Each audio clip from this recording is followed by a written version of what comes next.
처음 뵙겠습니다. 그러면 자, 인사드리겠습니다. 저는 이제 중3 맡고 있고요. 전체 중등부 팀장을 맡고 있는 김다은이라고 합니다. 반갑습니다. 그래서 오늘 이제 제가 전체적으로 이제 내용을 좀 진행을 하고 좀 설명을 좀 드릴 거고요. 날씨가 진짜 너무 춥네요. 제가 추위를 많이 타가지고 지금 약간 덜덜 떨고 있는데 언니들께서 많이 호응해 주시면 이렇게 좀 녹을 것 같습니다. 좋아. 네, 저 맞습니다. 저고요. 제 낳기 전에 찍었던 사진이라서 약간은 좀 다른 점을 양해를 좀 해주시고요. 제가 지금 이 학원에서만 거의 이제 15년 가까이 일을 하고 있는데, 제가 이제 이 학원 온 지 얼마 안 됐을 때 여학생들 2명이서 대화를 하는 걸 옆에서 들은 적이 있는데 되게 재밌어가지고 아직도 기억에 남는 에피소드가 하나 있어요. 이제 중학교 1학년 여학생이었던 것 같아요. 이제 둘이서 대화를 하는데 저희 학원 이제 원장님이 김영준 원장님이시잖아요. 이름도 저희는 이제 산 김영준 학원이고요. 근데 이제 어떤 친구가 자기 친구한테 이렇게 물어보는 거예요. 야, 김영준 원장님은 살아 계셔? 네. 그러니까 애들한테, 그러니까 중학교 1학년 조그만 여자애들한테는 이제 김영준 원장님이 뭐 6.25 전쟁 시기나 아니면 일제강점기 사람 정도로 여겨졌겠죠? 그랬더니 이제 옆에 있는 친구가 뭐라고 대답을 했냐면, 야, 바보야, 산 김영준이잖아. 이런 대화를 하는 거예요. 근데 그걸 물어봤던 친구가 너무 귀여웠던 게, 이러면서 수긍을 하는 게 너무 귀여워서 제가 아직도 기억이 좀 남는데, 그렇게 좀 순수하고 순진했던 이제 중학교 1학년 학생들이 이제 중3이 됩니다.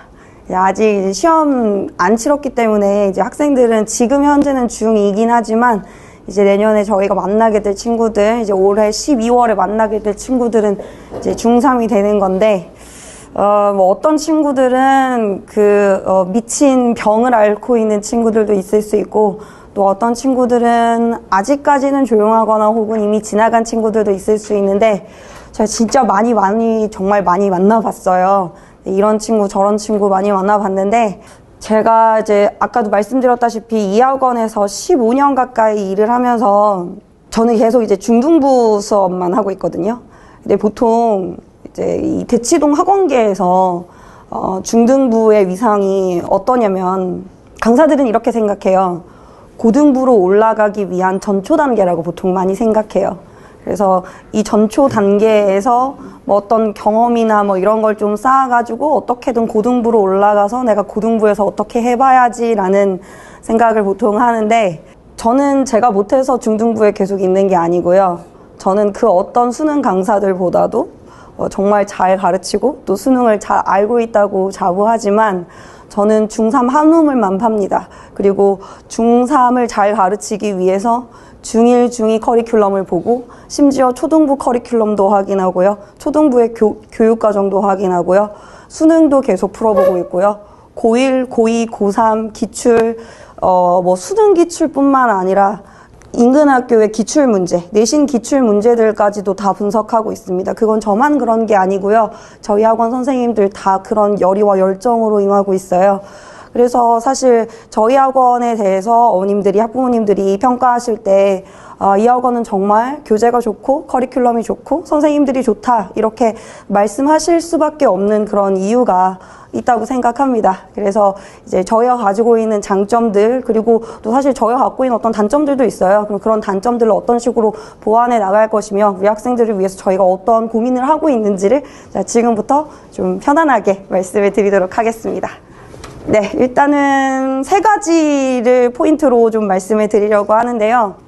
지금 저희가 신경 쓰고 있는 3가지예요. 먼저 첫 번째는 논서 수령 문제 해결 능력이 이제 학생들이 지금 현재 중3, 그러니까 이제 고1로 올라가는 친구들부터는 이제 교육과정이 개편이 되면서 논서 수령 문제의 비중이, 고등에서의 내신 비중이 좀 높아졌어요. 그래서 이런 능력을, 이런 문제를 해결할 수 있는 능력을 어떻게 강화시키고 어떻게 훈련시킬 것인가, 이것이 이제 저희가 갖고 있는 첫 번째 화두고요.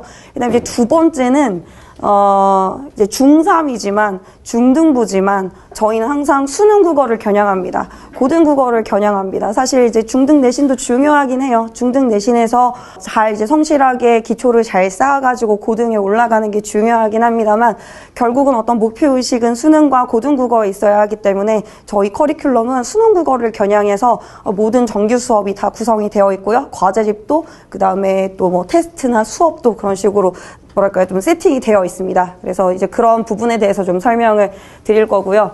대한민국에서 가장 정교한 커리큘럼을 갖고 있다. 그리고 그것을 가장 잘 수행할 수 있는 강사들 각각의 역량을 갖고 있다. 이렇게 자부를 합니다. 그 다음에 이제 세 번째는 실전적인 어떤 강화를 위해서 그래서 우리 학원에서 훈련 프로그램 좋고 그 다음에 커리큘럼 좋은데 결국 우리 아이가 여기에서 잘 받아들여야 되잖아요.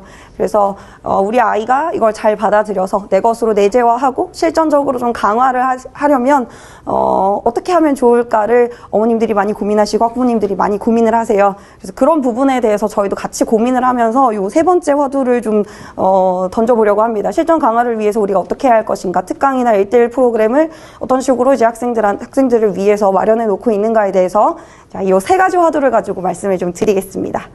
일단은 자, 우리 아이들한테 이제 생기는 변화에 대해서 좀 설명을 드리고 싶은데 요즘은 뭐 유튜브나 이런 게 워낙 설명을 좀 잘해가지고 그런 정보를 많이 전달을 받으셨을 거예요. 그렇지만 어쨌든 중요한 몇 가지들을 좀 전달을 해드리려고 하는데요. 지금 이제 받으신 자료의 순서대로 갈 거예요. 받으신 자료에서 자료집 순서대로 진행을 할 텐데 받으신 자료에서 4페이지 펼쳐보시면 지금 하고 있는 내용들과 이제 동일한 순서로 진행이 됩니다. 그래서 같이 이제 팔로우 하면서 오시면 되겠습니다. 일단 이제 첫 번째는 수능 과목이 지금 현 고1, 고2, 고3의 경우에는 이제 선택 과목이에요. 그래서 이제 국어만 말씀을 좀 드리자면 화법 작문이나 언어 매체 둘 중에 하나를 선택을 해서 문제를 풀고 그 다음에 문학, 비문학은 통합으로 문제를 풀고 그런 식으로 이제 진행이 되던 것이 이전의 체제로 사실상 돌아간 거예요. 그래서 이제 모든 학생들이 전부 다 같은 공통 과목의 45문항을 풀게 되는 것으로 바뀔 것 같습니다. 사실 아직 확실하게 나온 건 없어요. 아마도 그 이전의 체제로 돌아갈 것이라고 예상은 되지만 그러나 확실하게 딱 나온 것은 없고 일단은 화법과 언어, 독서, 작문, 문학 요 과목을 수능 체제에 반영할 것이다. 여기까지만 지금 발표가 된 상황이에요. 그래서 일단 여기서 가지고 가셔야 되는 중요한 거는 이전에 현행의 경우에는 2027년 수능까지의 경우에는 우리 친구들이 이제 2028년에 수능을 보게 되죠. 2029 수능이에요. 2029 수능에서 어떻게 될지는 모르겠지만 어쨌든 2027 수능과는 달리 문법을 피해갈 길이 없게 되었다. 문법이 공통 과목이 되었다라는 거. 요거 하나만 일단 건져가시면 되겠습니다. 자, 그 다음에 이제 두 번째는 이제 내신이 5등급 체제로 바뀐다는 점이에요. 원래는 이제 현행은 내신이 9등급이었죠. 내신이 9등급이어서 이렇게 조금 더 촘촘하게 등급이 나누어져 있었는데 이게 이제 뭐 5등급으로 가게 돼요.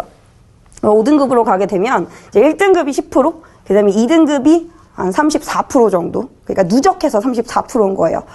그리고 이게 무슨 얘기냐면 예를 들면 이제 휘문고 한 학년 정원이 이제 300명이라고 했을 때, 한 학년 정원이 300명이라고 했을 때 2등급이면 어머님, 2등급이면 몇 등까지일까요? 300명이요. 그러면 3분의 1이니까 대충 그렇죠. 한 100등. 그러니까 100등 안에 들어가는 거예요. 100등 안에 들어가는 게 2등급인 거고 그 다음에 이제 1등급의 경우에는 이제 10%니까 한 30등 안에 들어가는 거겠죠. 30등 안에만 들면 서울대 쓸 수 있는 거예요. 30등 안에만 들어가면 이제 서울대 쓸 수 있는 거고 그 다음에 이제 말씀드렸던 것처럼 요 30% 안에 들어가면 인서울을 노려볼 수 있습니다. 여기까지. 근데 요 밑으로는 이제 소위 나는 정시 자 요렇게 가는 거죠. 그래서 사실 근데 그 이전보다도 요 사이에 있는 친구들이 희망을 가질 수 있는 어떤 그 희망의 그 뭐랄까요, 영역이 좀 넓어졌어요. 좀 이렇게 보시면 이 안엔 들어갈 수 있지 않을까라는 생각을 하게 되는 거예요. 그리고 이렇게 되면은 일단 이 안에 들어갈 친구들은 조금 더 편안해지겠죠. 이 안에 들어갈 친구들은 1등급이냐 2등급이냐 막 박터지게 싸우던 걸 그냥 좀 더 편안하게 1등급을 할 수 있는 거고, 사실상 이제 박터지는 건 얘네들 사이인 거죠. 얘네들 사이에 어떤 희망을 품고 이제 이 박터지는 상황이 발생하는 건데, 사실상 이게 등급이 줄어들면서 등급이 이렇게 좀 5등급으로 줄어들면서 저는 이제 내신 상위권 학생들은 내신 부담이 감소했지만 사실상 내신의 중요성이 더 커졌다고 봐요. 왜냐면 떡이 지는 상황이 발생할 수 있거든요. 그래서 이 떡이 지는 상황이 발생할 수 있다는 점을 고려해서 이제 내신의 중요성은 더 커지게 되었고, 내신에 목숨을 걸어야지만 대학이 문이 열릴 것이다. 네, 그런 상황이 됐습니다. 그러다 보니까, 근데 어머님들이 그렇게 이렇게 생각하실 수 있어요. 그러면은 내신이 그렇게 중요하다면 특목고나 자사고로 안 보내는 게 좋지 않을까라는 생각을 하실 수도 있는데, 그게 또 그렇게 간단치만은 않은 것이, 특목고 자사고를 보통 선호하는 이유가 뭘까요? 특목고 자사고를 선호하는 이유가 뭘까요? 어머님 뭔 것 같으세요? 왜 어머님들이 특목고 자사고를 그렇게 선호하실까요? 왜일까요? 분위기, 맞아요. 그렇죠. 왜 맹모 삼천지교라고 해서 분위기도 있고요. 그리고 좀 더 실질적인 이유가 있어요. 뭘까요? 고기도 먹어본 놈이 잘 먹는다고, 입결이 좋은 학교일수록, 입시 성적이 좋은 학교일수록 노하우가 쌓여 있어요. 그러니까 이 세 측에 대한 노하우가 확실히 있거든요. 그 세 측에 대한 노하우, 입시에 대한 노하우가 분명히 있기 때문에 사실은 특목고 자사고를 선호하는 어머님들이 더 많아진 건 사실이에요. 이게 내신이 이만큼 중요해졌고 우리 아이가 내신을 이 정도 딸 수만 있다면, 이렇게 떡이 지는 상황에서는 뭐 등급 막 어중이 떠중이가 모두 다 몰리는 상황에서는 세특을 잘 써주는 노하우가 쌓여있는 특목고 자사고일수록 사실상 다른 학교 학생들이랑 경쟁을 했을 때 입시 경쟁력이 더 높아지는 거죠. 그래서 그런 선호도가 높아질 것이라고 예상은 되지만, 그러나 이것은 예상일 뿐이고요. 우리 친구들은 첫 해가 아니잖아요. 그쵸? 첫 해가 아니잖아요. 그게 너무 좋은 거예요. 왜냐면 첫 해면 갈피를 잡을 수 없는 어둠 속을 걸어가야 돼요. 이거 어디로 가야 되나? 뭘 해야 되나? 그런데 어머님들은 뭐 하시면 돼요? 굿이나 보고 떡이나 먹으면 돼요. 그냥 어떻게 돌아가는지를, 일단 지금 한 해 앞에서 어떻게 돌아가는지를 좀 많이 보셔야 될 것 같아요. 그래서 그거를 좀 많이 보시고, 한 해 앞에서 어떤 일이 진행이 되고 있는지, 한 해 앞에서 어느 고등학교에서 이제 뭐 어떤 일이 벌어지고 있는지, 입시가 혹은 뭐 내신이 어떤 일이 벌어지고 있는지, 이런 것들을 좀 촉을 세우시고 그때그때 보시는 게 좀 필요할 것 같습니다. 근데 이 주변 학교들은 사실 내신 따기가 다 고만고만해요. 다 거기서 거기입니다. 어머님들이 많이 물어보세요. 어느 학교가 국어가 어려운가요? 어느 학교가 뭐 내신 따기가 쉬운가요? 그런 거 많이 물어보시는데, 그거는 물론 그 학교가 가지고 있는 문제 경향이라든지 난이도의 경향이라든지 이런 거는 말씀드릴 수 있는데, 그 학교에 그해 어떤 아이가 몰리느냐에 대해서는 그거는 사실 알 수가 없는 일이에요. 예를 들면 지금 현재 이제 그 되게 유명한, 지금 이 주변의 일대 그 어머님들이나 학생들은 다 알고 있는데, 그 지금 현재 고1에 은모 여고가 있습니다. 은모 여고가 있어요. 그 은모 여고에 지금 현재 1학년이 지금 어떤 상황이냐면, 일지망을 다른 데를 썼는데 강제 배정을 은모 여고로 배정받은 친구들이 다 어떤 애들이 나냐면, 각 학교에 여자애들 중에 잘하는 애들이 다 글로 몰려버린 거예요. 그러니까 지금 거기가 난리가 났어요.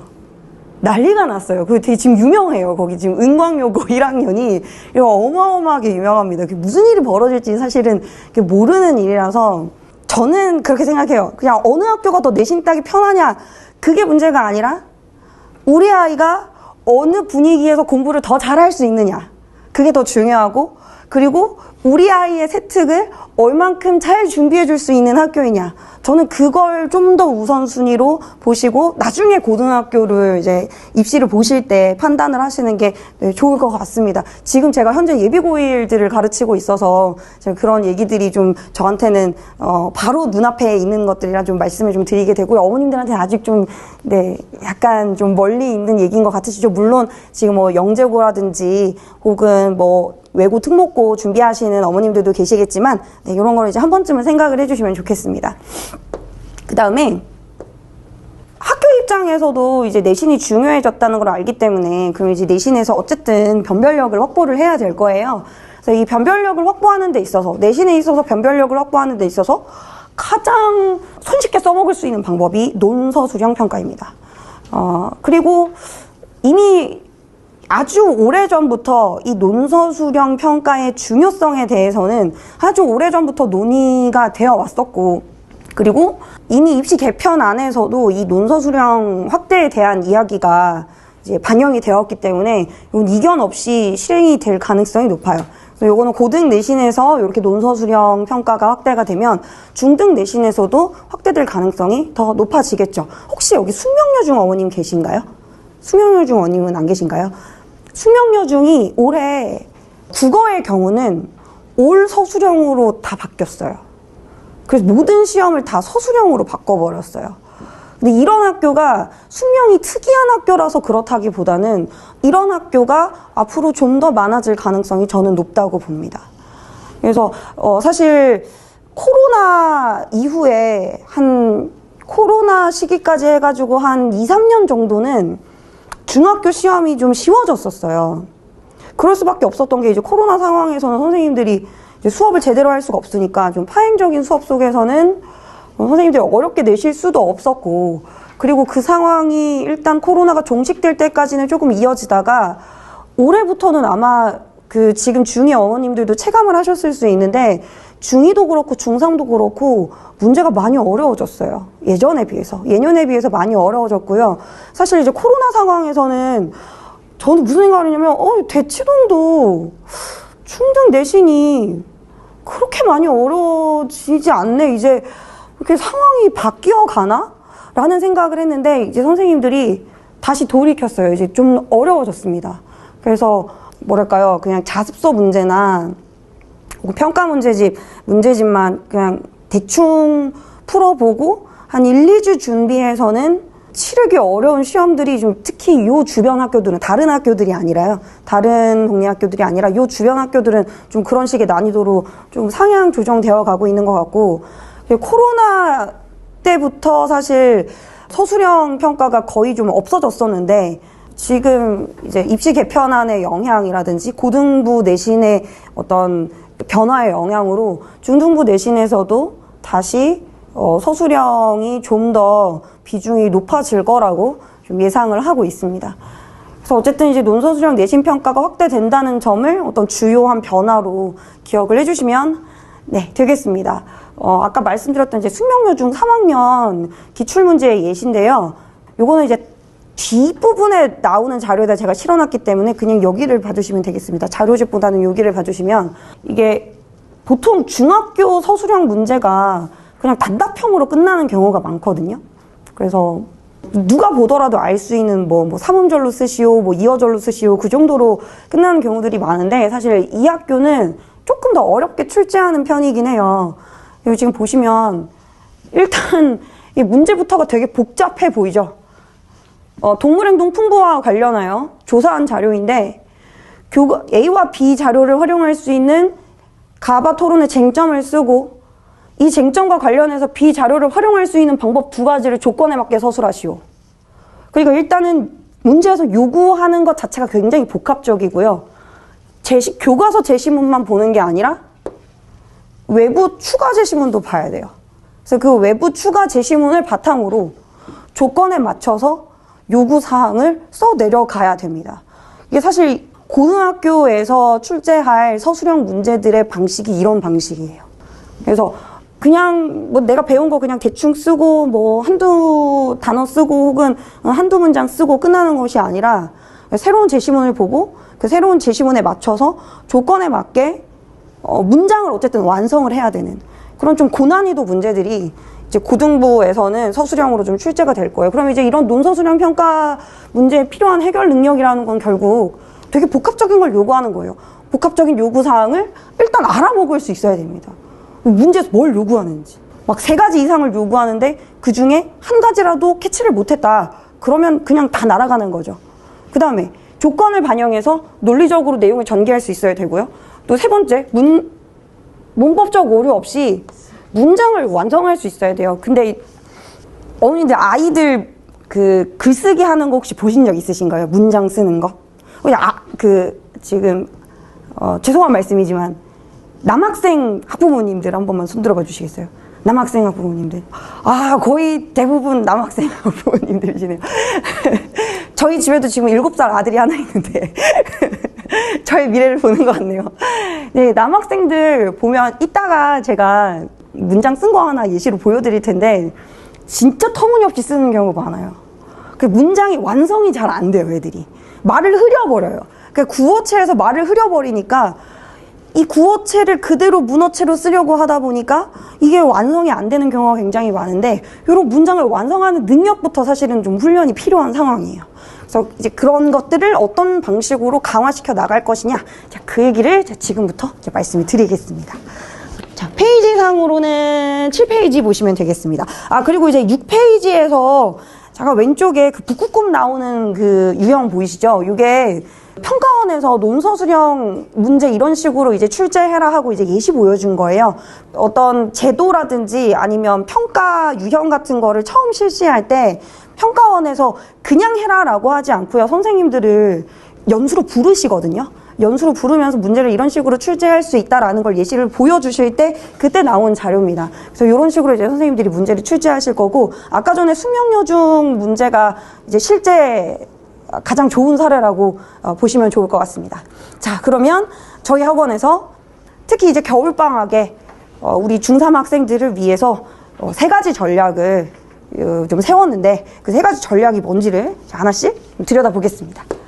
일단 중요한 건 문제 해결 능력 강화, 그 다음에 정교한 커리큘럼을 수능과 고등국어를 겨냥하여 어떤 식으로 진행할 것인지, 그 다음에 학생이 그러면 여기에 요거를 얼마나 잘 따라오고 있는지를 어떻게 관리하고 그 다음에 보완책을 제시할 것인지, 여기까지 이 3가지 전략으로 말씀을 드릴게요. 자, 먼저 가장 잘 안 되는 부분부터, 논서술형 문제 해결 능력.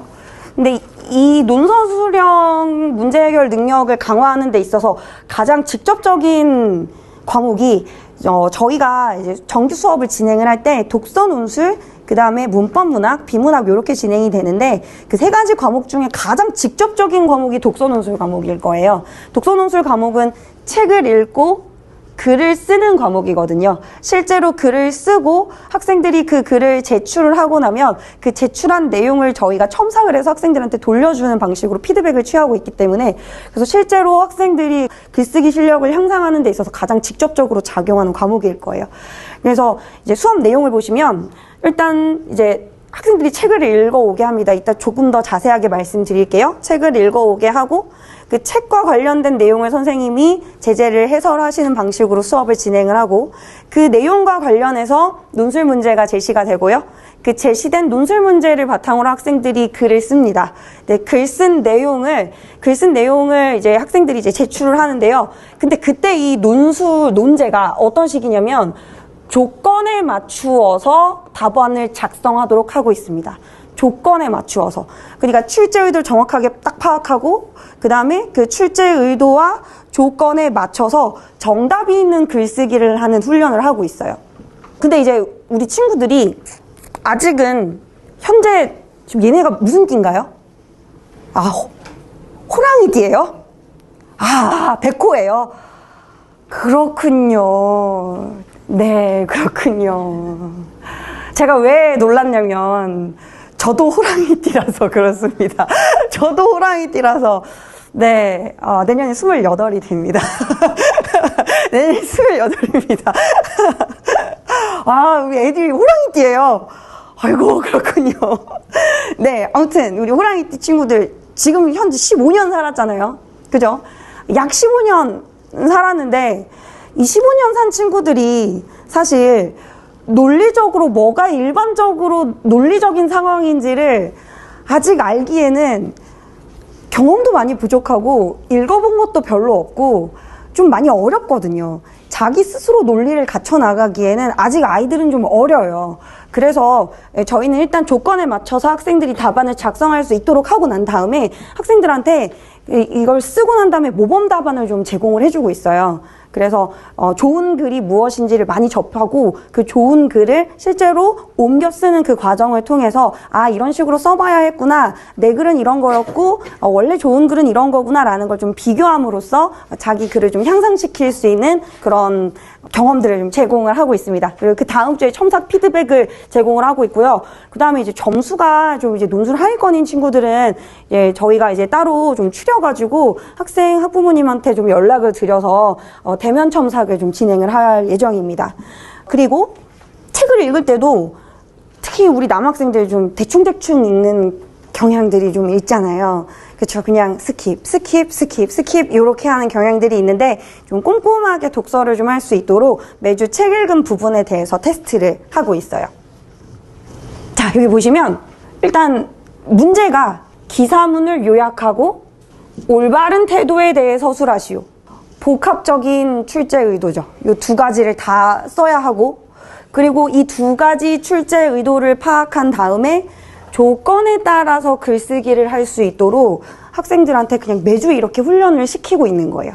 글쓰기 상황에 계속적으로 좀 노출을 시켜야, 훈련을 해야, 그리고 그 이후에 이걸 좋은 방식으로 쓰는 게 어떤 것인지를 그 모범 답안을 계속 보여줘야지만 학생들이 아 이게 좋은 거구나, 아니 뭐 글을 쓴다는 건 이런 거구나, 논리라는 건 이런 거구나 라고 좀 따라올 수 있게 됩니다.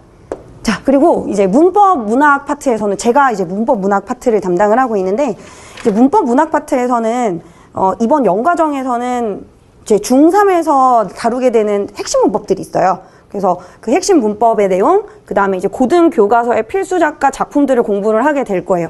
근데 이제 매주 학생들의 이제 테스트를 실시를 할 때 강남권 기출, 유사, 서술형 한 문제를 매주 테스트에서 출제를 할 거예요.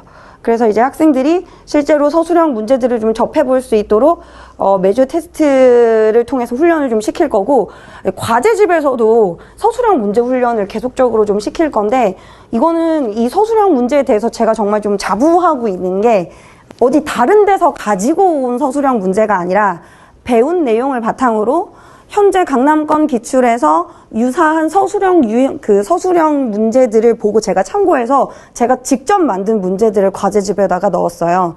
그래서 조금 더 타겟팅을 정확하게 해서 학생들이 서술형 훈련을 좀 해볼 수 있도록 과제집이나 또 평가 피드백을 실시하고 있습니다.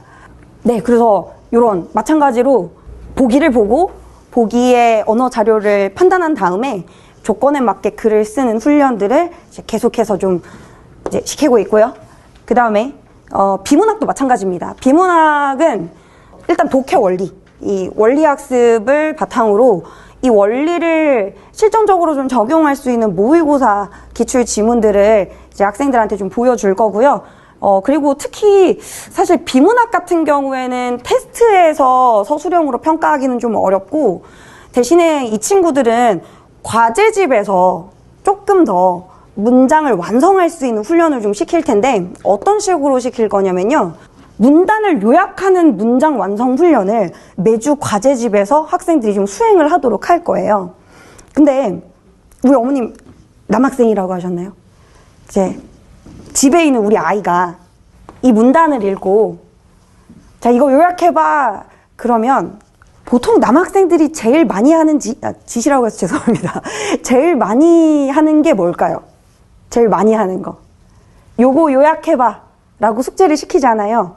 그러면 저희가 과제집을 보통 잘 많이 들여다보거든요.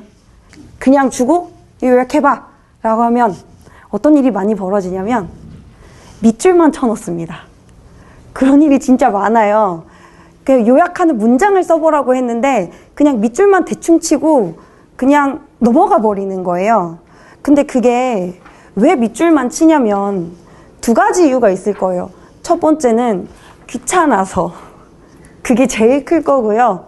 두 번째는 어떻게 쓰는지 몰라서. 그게 제일 클 거예요. 어떻게 쓰는지 모르니까. 그리고 또 이제 중학생 애들이 그런 게 있어요. 초등학생들은 모르면 질문을 해요. 선생님 잘 몰라요. 가르쳐 주세요. 그게 뭐예요? 이래요. 근데 중3 정도 되잖아요.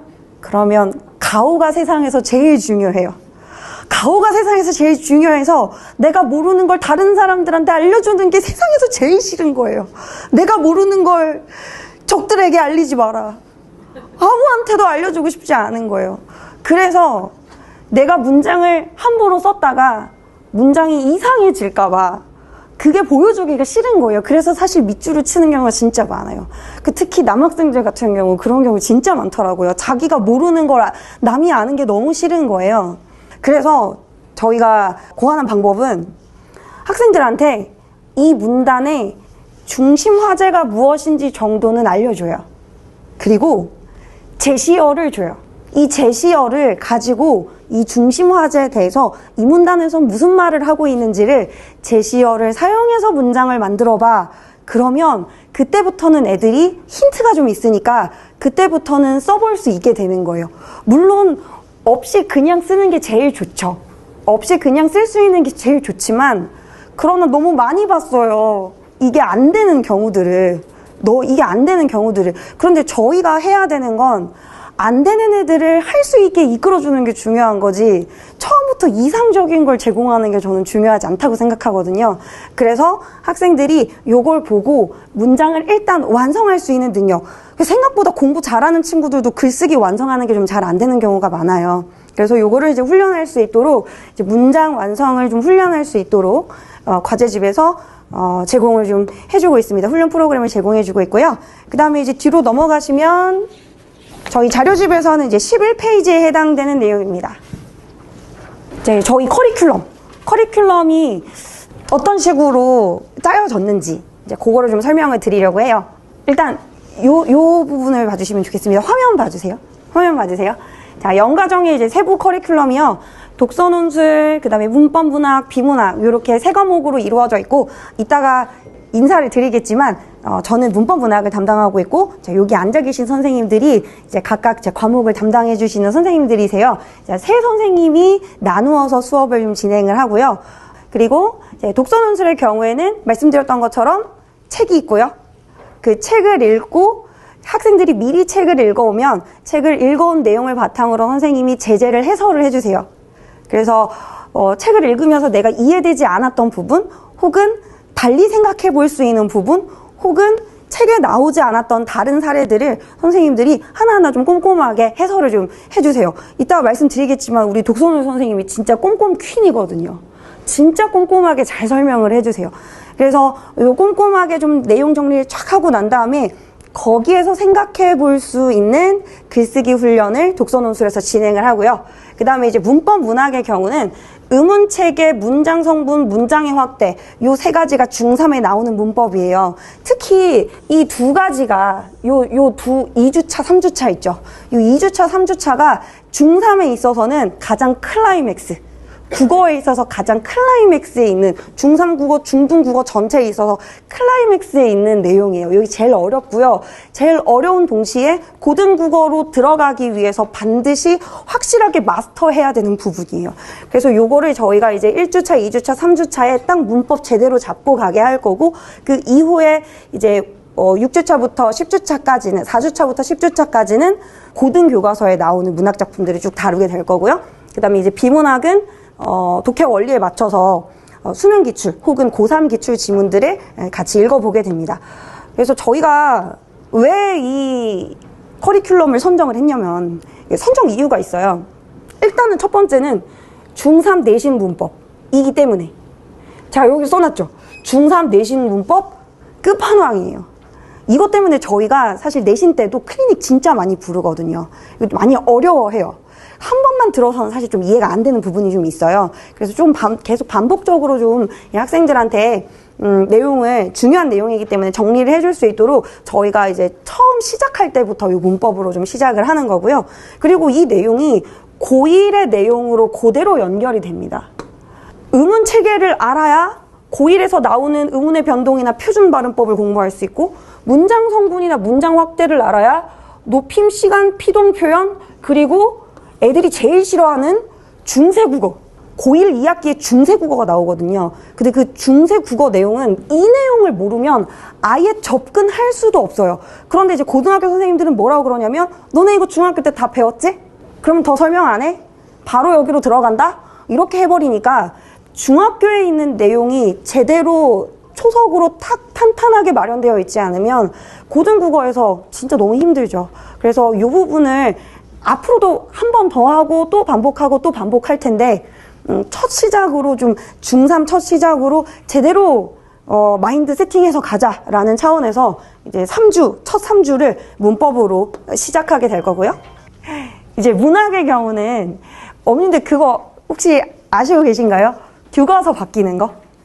교과서 바뀝니다. 근데 이제 우리 학생들한테 지금 현재 중학교에서 해당되는 건 아니고요. 고등학교 올라가서 이제 바뀐 교과서로 수업을 하게 될 거예요. 근데 이제 바뀐 교과서를 첫 타로 수업을 하게 되는 친구들은 지금 현 중3이고요. 이제 현 중2, 그러니까 이제 중3 올라가는 친구들은 고1들이 하고 난 다음에 그 다음 두 번째 타자로 들어가게 되는 거예요. 제가 그래서 진짜 너무 좋다. 굿이나 보고 떡이나 먹을 수 있는. 왜냐하면 첫 타자 애들은요, 뭐가 없게요? 기출문제가 없죠. 기출문제가 없어요. 물론 이제 학교 선생님들이 교과서에 나오는 걸로만 출제하시지는 않아요. 그 이전에 나왔던 걸 또 참고하셔가지고 그 내용들을 또 참고할 수 있는 기출문제들이 어쨌든 있기는 하겠지만, 어쨌든 이 교과서로 선생님이 딱 타겟팅해서 문제를 냈던 기출문제를 접할 수 있는 기회가 지금 현 중3한테는 없어요. 그런데 지금 현 중2는 바뀐 교과서의 어쨌든 두 번째 타자이기 때문에 그래도 기출문제에 대해서 좀 더 알아볼 수 있는, 좀 훈련해 볼 수 있는 그런 기회가 있는 친구들이에요. 호랑이띠 진짜 너무 좋겠네요. 네, 그래서 이제 저희가 그 바뀐 국어 교과서, 지금 국어 교과서까지만 나왔어요.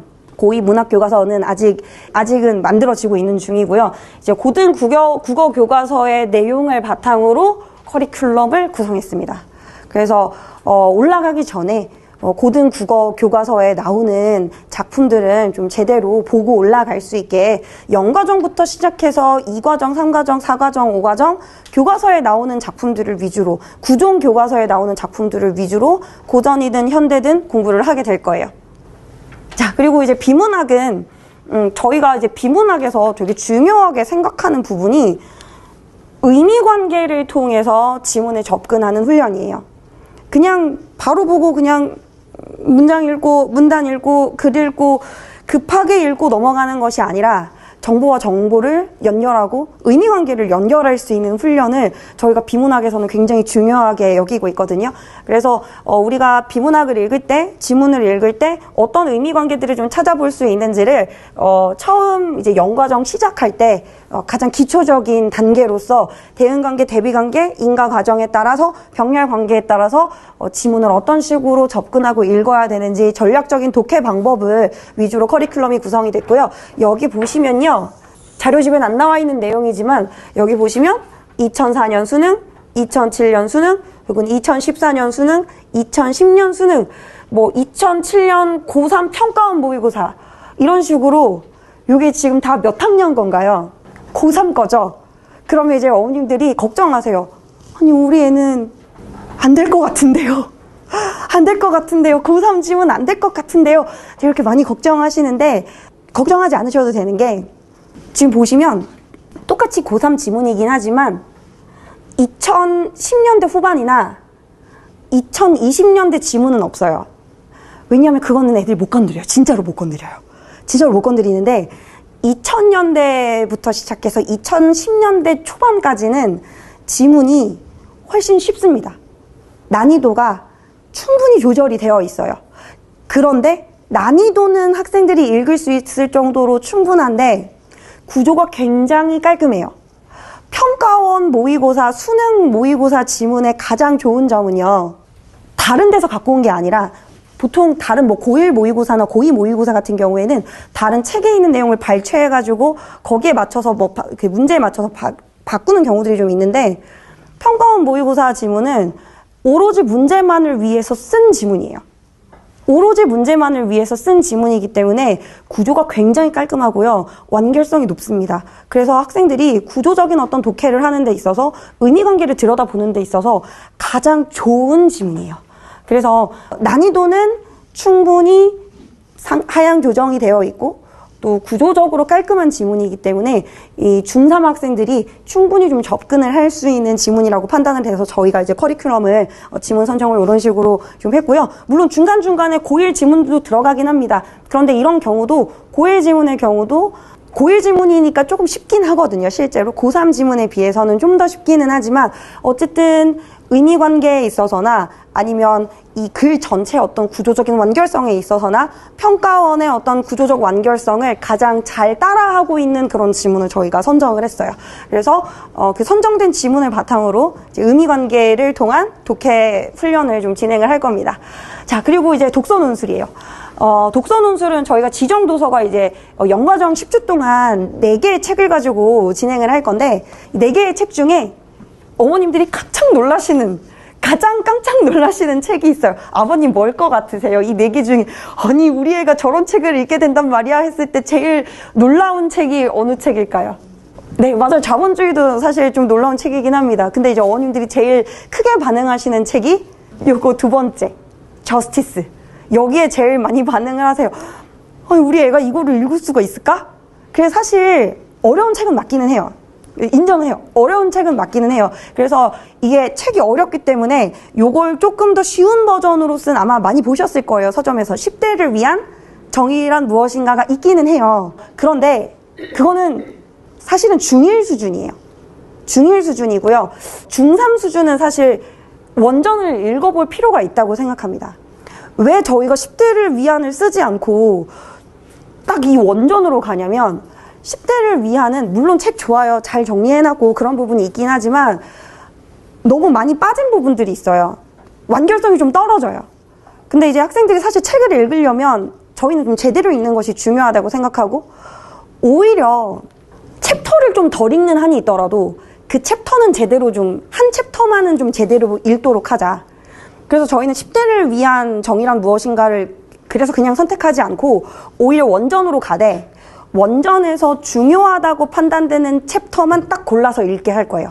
사실 책을 다 읽게 하진 않습니다. 근데 그런 부분에서 좀 꺼려지는 어머님들도 계실 수는 있다고 생각해요. 하지만 저희가 생각했을 때 이 책에서 가장 중요한 그 에센셜한 부분, 그걸 학생들이 한 주에 좀 꼼꼼하게 들여다보고 제대로 씹어먹고 제대로 내재화할 수 있으려면 원전을 읽을 때 좀 더 발췌해서 읽을 수 있도록 좀 난이도를 좀 조정을 하는 게 필요하겠다고 생각을 해서 이 책을 저희가 4주 동안 진행을 하고 4주 동안 4개의 챕터를 읽도록 할 거예요.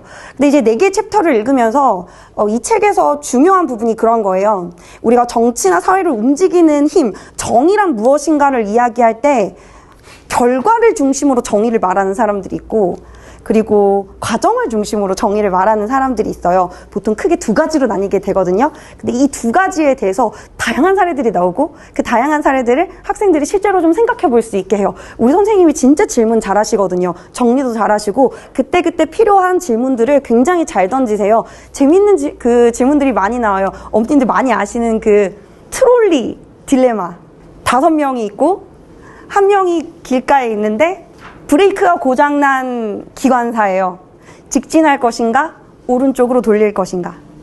근데 학생들한테 많이 물어보면요. 애들은 결과 중심의 정의를 많이 얘기할까요? 과정 중심의 정의를 많이 얘기할까요? 어떨 것 같으세요? 맞아요. 되게 결과 중심의 정의를 많이 얘기합니다. 애들이 되게 공리주의적이에요. 굉장히 공리주의적이에요. 4명 중에 3명이 살려면 1명 정도는 희생할 수 있어. 그런 이야기들을 되게 많이 해요. 그런데 물론 그 부분도 논리적으로 분명히 어떤 그 근거가 있고 충분히 뭐 정당성이 있는 이야기이긴 하지만 다른 측면에서도 사실 생각을 해볼 수 있어야 되고 다른 측면의 글을 읽으면서 다른 측면의 논리적인 어떤 완결성도 접하는 그 경험이 굉장히 중요하거든요. 그래서 저희가 이제 조금 어렵긴 하지만 이 책을 선택을 한 거고 근데 놀랍게도 이 책이 어렵긴 한데 우리 선생님께서 말씀하시기로는 이 책이 제일 인기가 많대요. 애들이 제일 좋아하는 책이래요. 제일 좋아하고 제일 재밌어하고 실제로 비문학 독해를 했을 때 가장 도움이 많이 된다고 생각했던 책이 이 책이라고 학생들이 이야기를 해요. 네. 저도 사실 제가 독서 논술 담당을 할 때 이 책을 가지고 수업을 했었는데 정말 재밌었어요. 학생들이 막 손 들고 막 이야기하고 싶어 하고 굉장히 재미있는 책이에요.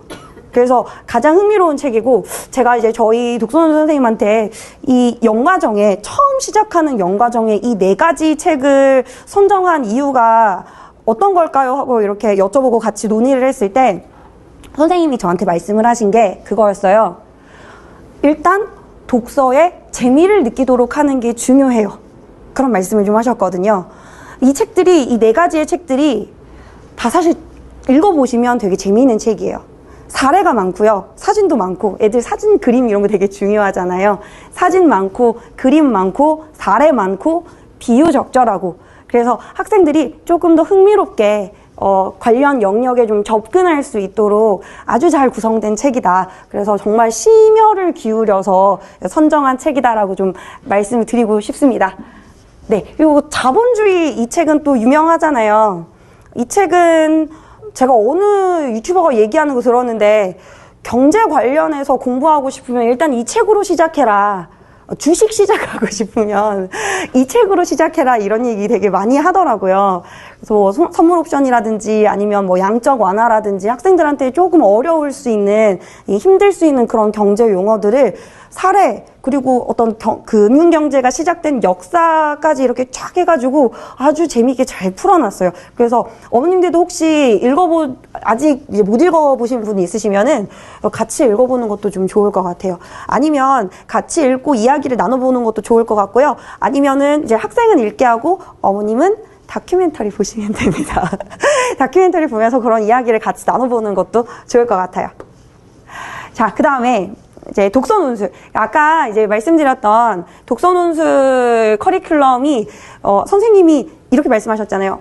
책의 재미를 느끼는 것이 중요해요. 그런데 재미만 가지고 선정한 게 아니에요.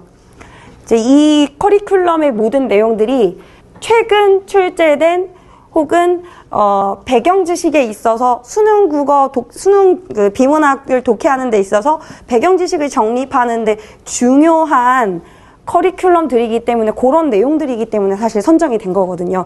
수능 국어의 연관성을 갖고 선정한 책들이라서 믿고 어머님들께서 좀 같이 읽어보셔도 좋을 것 같습니다. 그리고 이제 저희 시간표는 그렇게 해서 저희 시간표 약간 뜬금없이 좀 나오게 됐는데, 네, 시간표는 금요일, 토요일, 일요일 이상하게 들어갔군요. 여기에 2시, 네, 여기 지금 잘못 들어가 있는데, 여기 10시, 2시, 6시, 그 다음에 10시, 2시, 6시 해서 총 7개의 타임이에요. 그래서 총 7개의 타임이 똑같은 수업으로 진행이 될 거예요. 선생님도 동일하고요. 그리고 과목도 동일하고, 요거는 죄송합니다. 요거는 제가 미처 확인을 못했네요. 자, 그러면 지금 이 내용, 여기까지는 저희의 커리큘럼에 대한 내용이었고요. 네, 15페이지 보시겠습니다. 네, 15페이지에서 그럼 이제 학생 관리 어떤 식으로 들어가는지 그 얘기를 좀 설명을 드릴게요. 저희 학원에 대해서 이제 보통 어머니들 평가하시는 게 학생 수 너무 많아요. 중등 학원인데 학생 수 많아요. 선생님들은 수업을 잘 가르치는 것 같은데 개개인의 관리가 조금 부족한 것 같아요. 이런 얘기 사실 제일 많이 하시거든요. 물론 그 부분에 대해서 부족한 점이 있다는 점은 사실 좀 인정을 할 수밖에 없는 부분인데, 그러나 저희가 그렇다고 해서 그 부분을 그냥 그래서 어쩔 수가 없습니다 라고 하고 끝나는 것이 아니라, 이제 그걸 보완하기 위해서 저희가 이제 굉장히 많은 시도와 보완책을 좀 제시를 해드리고 있어요. 일단 첫 번째는 이제 매주 복습 테스트를 진행을 한다는 거고요. 학생들이 이제 테스트 보고 특정 점수를 넘지 못하면 남아서 재시험을 보고 가게 합니다. 그래서 학생들이 이제 재시험을 보고 그 내용에 대해서 정확하게 숙지가 됐는지 구두로 혹은 학생들이 풀어본 문제를 가지고 이제 확인을 한 다음에 그다음에 이제 기과 조치를 시키고 있고요. 그리고 좀 재시험에 걸리더라도 성적이 좀 하위권인 친구들이 있어요. 혹은 재시험이 특정 과목에서 자주 걸리는 친구들이 있거든요. 이제 그런 경우는 저희가 주중에 보강 클리닉을 좀 실시하고 있습니다. 그래서 주중에 학생들이 해당 과목에 대해서 조금 더 보강을 할 수 있도록 문법 문학, 비문학, 독서 클리닉을 좀 진행을 하고 있고요. 그래서 지난주 작품을 복습하고, 근데 여기에서 끝나는 것이 아니라 이제 사실 이제 중3이기 때문에 했던 내용을 한 번 더 반복하는 건 좀 심심해요. 그럼 여기서 더 해야 되는 건, 여기서 너가 더 이상 이제 하위권에 머물지 않기 위해서는 지난주 작품을 복습하는 한편으로 관련된 연계 작품을 다시 한번 다른 걸 좀 들여다보는 거예요. 그래서 확실하게 아는 작품, 확실하게 읽어본 어떤 지문의 양적인 어떤 노출량을 늘릴 수 있도록 클리닉에서 저희가 이제 학생들한테 좀 보강을 하고 있고요. 그 다음에 이제 독서 클리닉의 경우는 이 경우는 지난주 복습이라기보다는 약간 결이 좀 다른데, 이거는 애들이 책을 안 읽는 경우들이 있어요, 사실. 이제 읽어와라 해도, 물론 잘 읽어오는 친구들은 매주 사실 잘 읽어오는데, 잘 안 읽어오는 친구들은 또 안 읽어오거든요. 그러면 독서 클리닉을 좀 보내주세요. 선생님이랑 같이 읽게 시키겠습니다. 그래서 선생님이랑 같이 이번 주에 읽을 분량을 같이 읽고 요약을 할 수 있도록 독서 클리닉이 좀 진행이 되고 있으니까, 요거 특히 책 안 읽는 친구들 보내주시면 굉장히 도움 많이 돼요. 요거 보내주시면 좋겠고요. 그 다음에 이제 클리닉 대상 학생, 테스트가 하위권이거나 혹은 특정 과목이 계속해서 좀 재시험에 걸리거나 혹은 과제가 한 주 정도는 미완일 수 있는데 연속적으로 미완인 친구들에 대해서는 저희가 상담 전화를 실시를 해서 어머님들이랑 좀 상담도 좀 진행을 하고 학생을 좀 부르기도 하고 그런 식으로 좀 관리를 진행하고 있습니다. 그러면 이제 보강 클리닉은 이제 언제 진행이 되냐면요. 독서 논술은 수요일 4시, 그 다음에 문법 문학은 수요일 5시, 비문학은 목요일 5시, 이렇게 좀 정해진 시간이 있어요. 그래서 이 정해진 시간에 이제 클리닉 대상 학생들은 이 시간에 맞춰서 와야만 하고요. 혹은 클리닉 대상이 아니더라도 연계 작품을 좀 더 읽어보고 싶다. 혹은 나 지난주 문법 좀 어려웠는데, 테스트는 통과했어도 지난주 문법 좀 어려웠는데 하는 친구들은 선택적으로도 수강을 할 수 있습니다. 그래서 이제 문자로 발송된 링크 클릭해서 신청한 친구들은 여기 이제 같이 참여할 수 있는 거고요. 그 다음에 이제 과제 안 되는 친구들의 경우에는 사실은 이제 남아서 과제를 하고 가게 하는데, 근데 학생들이 되게 바빠요, 주말에. 보니까.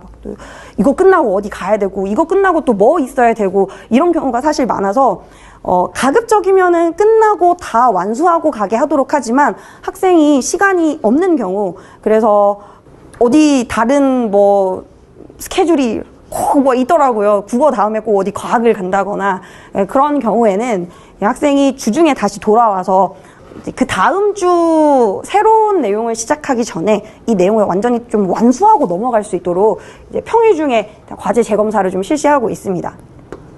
그리고 요거는 이제 사실 중2에는 없었던 내용이고, 저희도 이제 시작한 지 얼마 안 돼서 사실 좀 총력을 기울이고 있는, 좀 많이 공을 들이고 있는 부분 중에 하나인데, 1대1 코칭을 저희가 진행을 할 거예요. 요거는 이제 저희가 방학 프로젝트로 이제 매번 이렇게 좀 진행을 할 건데, 학생들이 앞으로의 레이스가 중요하잖아요. 그런데 전체 큰 수업에서 아까 말씀드렸다시피 남학생들 같은 경우에는 내가 모르는 걸 남들한테 알려주는 게 싫어서 선생님한테 질문을 못하는 경우도 많고, 혹은 여학생들 같은 경우에는 질문을 하고 싶은데 선생님이 바빠 보이거나, 혹은 선생님한테 좀 수줍어서 질문을 못하는 경우, 혹은 누구보다도 케어가 필요한데 미꾸라지처럼 빠져나가는 경우, 그런 경우들이 있어요. 그래서 큰 수업에서 우리가 보지 못했던 친구들을 좀 1대1로 만나는 게 좋겠다라고 해서 저희가 방학 중에 좀 대대적으로 1대1 코칭을 좀 진행을 하게 됩니다. 그래서 1대1 코칭을 통해서 학생의 기본적인 어떤 성적 상담, 그리고 앞으로 이제 학습을 하는 데 있어서 중요한 어떤 마인드 세팅, 그리고 혹은 과제가 잘 되고 있지 않다면, 테스트가 좀 잘 되고 있지 않다면 어느 부분을 너가 조금 더 보완해야 될 것인지에 대한 좀 학습 상담을 1대1 코칭을 통해서 좀 진행을 할 거예요. 특히 영과정의 1대1 코칭이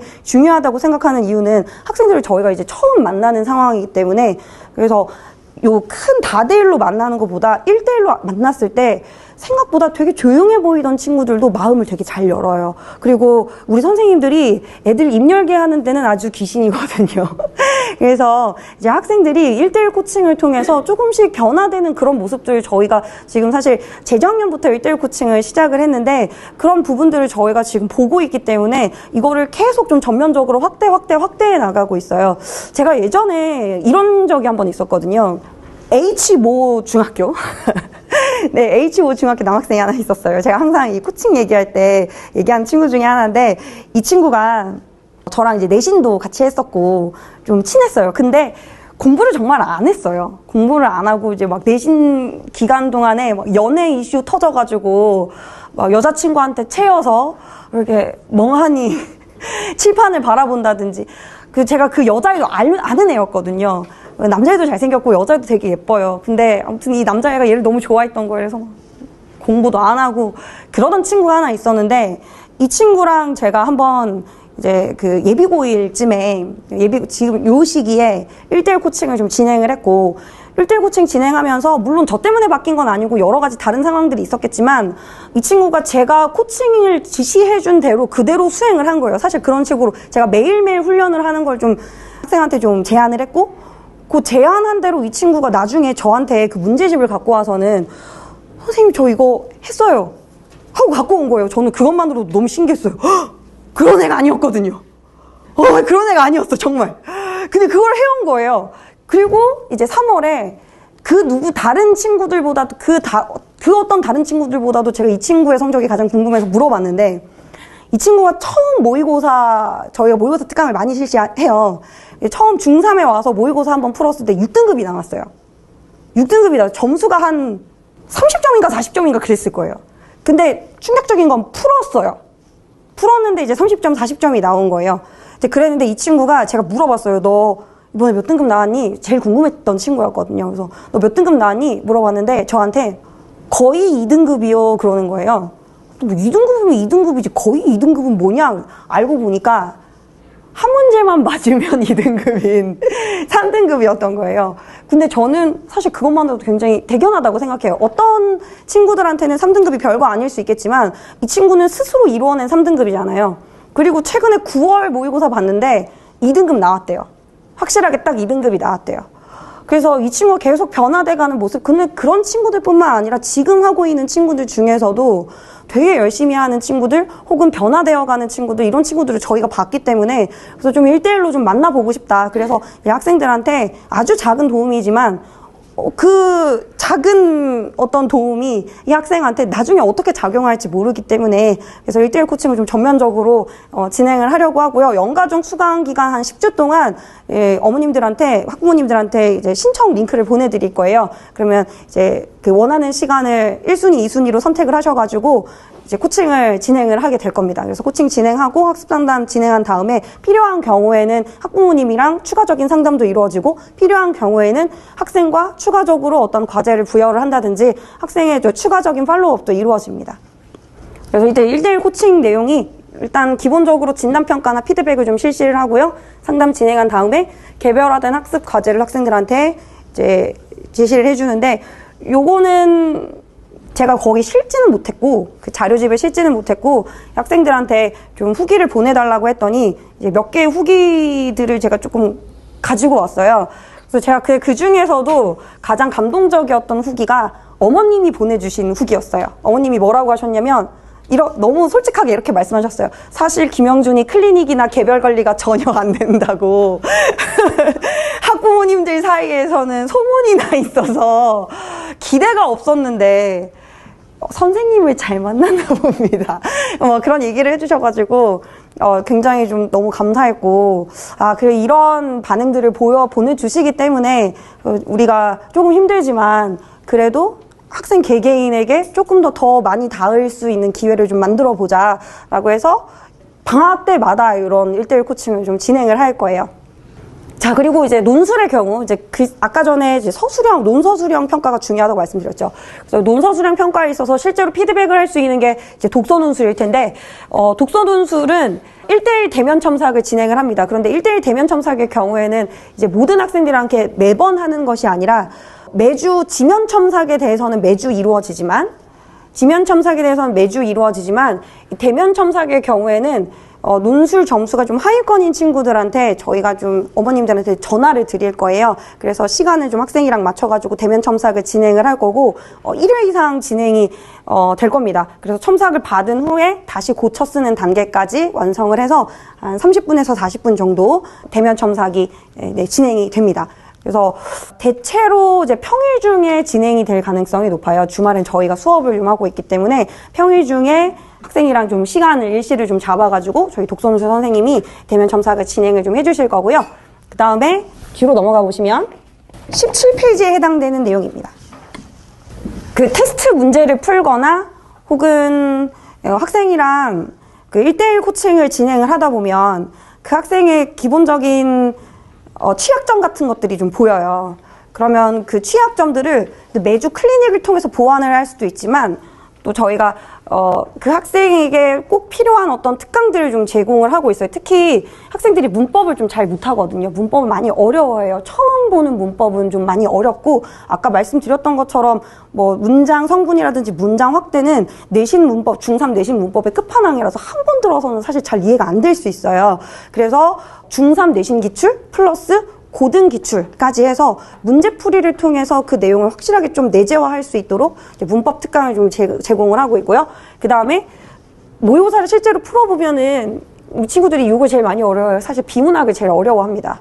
비문학에서 문제가 점수가 잘 안 나오는 경우가 많아요.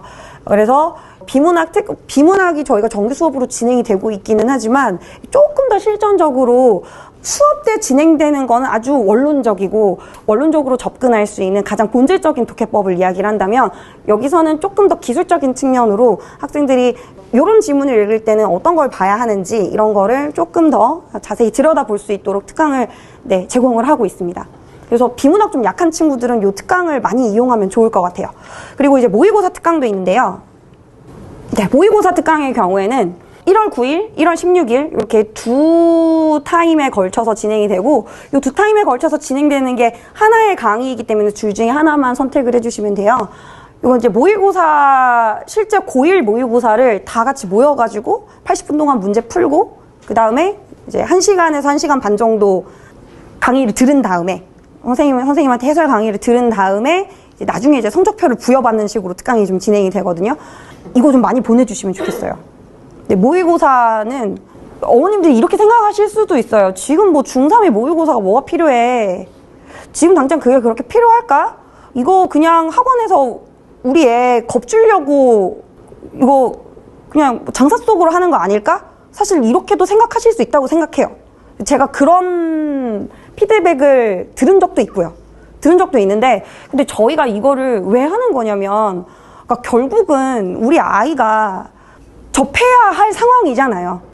결국은 접해야 할 상황이고 지금 매주 하고 있는 복습 테스트는 문법이나 문학에 대한 혹은 비문학에 대한 복습 테스트는 그야말로 복습 테스트예요. 읽어본 지문에 대해서 사실 내신처럼 테스트를 하는 거라서 성실성을 평가하는 것도 있거든요.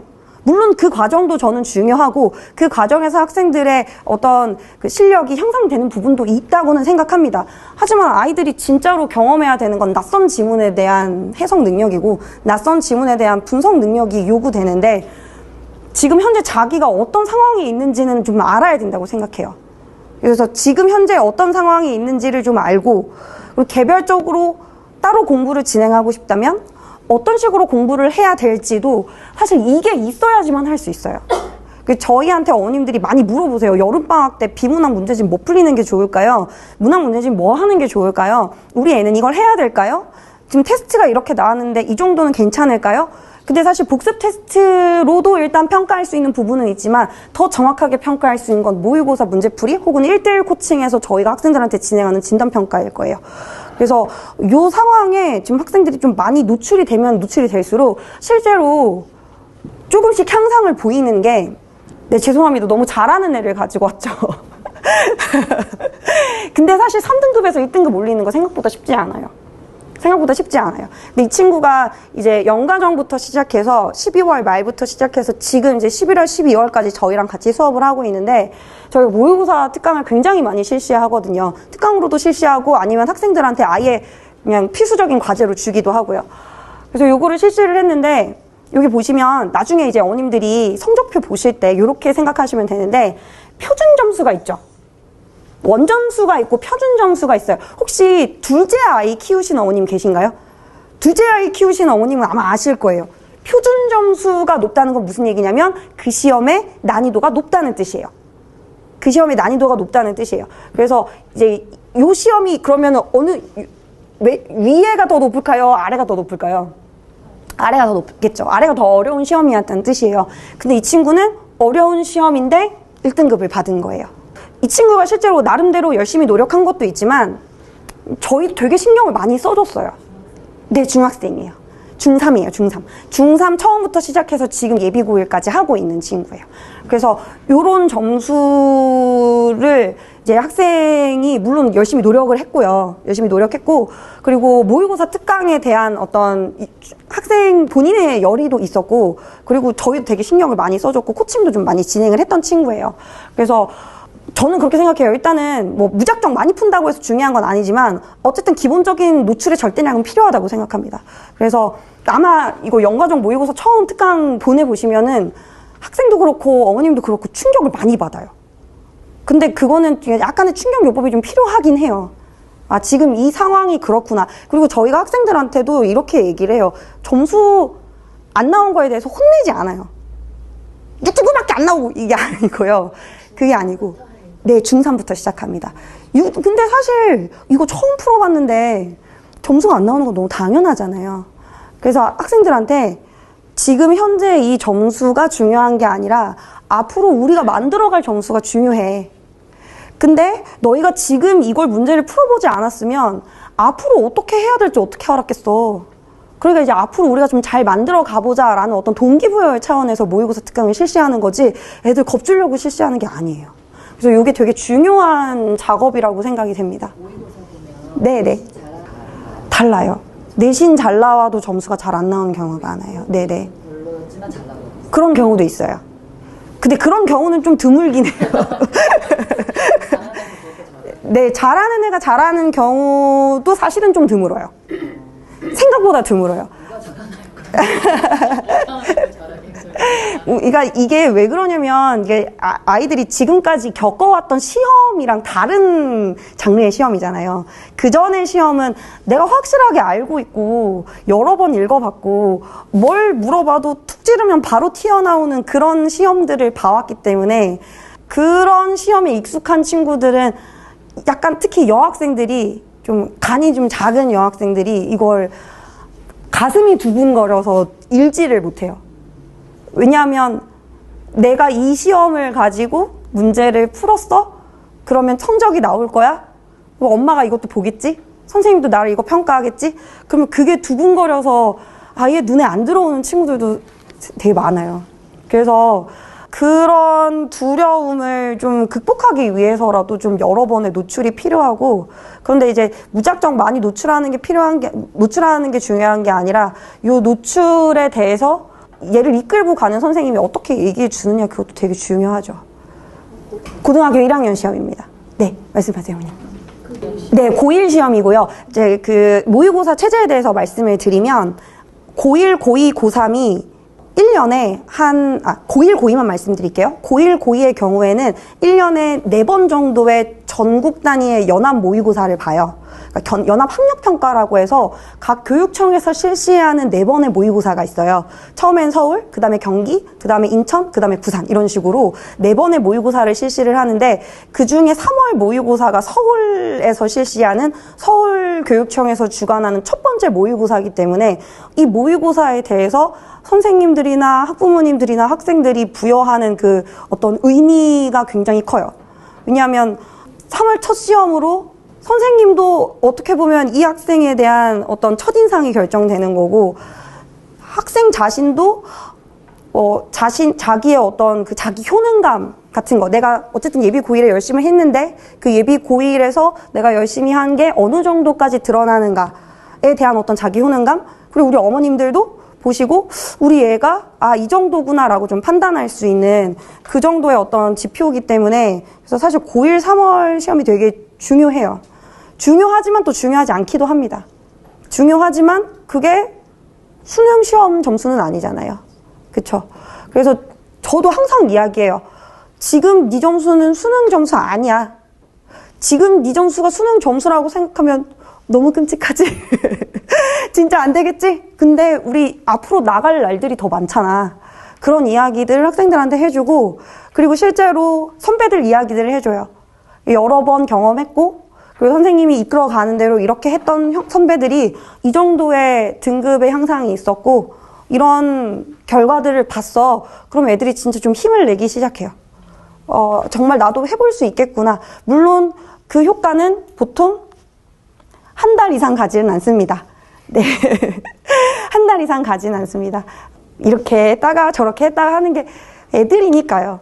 저는 애들이기 때문에 너무 당연한 일이라고 생각하고요. 그걸 계속 좀 이끌어주고 팔로우업을 해주는 게 저희가 해야 될 몫이라고 또 생각을 하고요. 그래서 또 1대1 코칭을 실시하는 거고, 방학 때마다 1대1 코칭을 실시하는 거고, 그리고 그때그때 저희가 성적을 좀 들여다보면서 학부모님들한테 최대한, 그래도 모든 학부모님들한테 전화 드리진 못하더라도 최대한 전화 드릴 수 있는 분들에게는 전화를 드리고 함께 상의를 할 수 있는 부분, 논의를 할 수 있는 부분에 대해서는 같이 논의를 하려고 좀 노력을 하고 있습니다.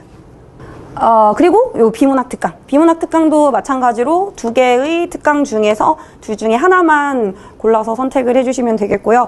실제로 요거 모의고사를 해보고 난 다음에는 본인이 비문학이 되게 약하다는 걸 학생들이 좀 알게 될 거예요. 그러면 거기에 맞춰서 2월에 진행되는 요건 봄방학이에요.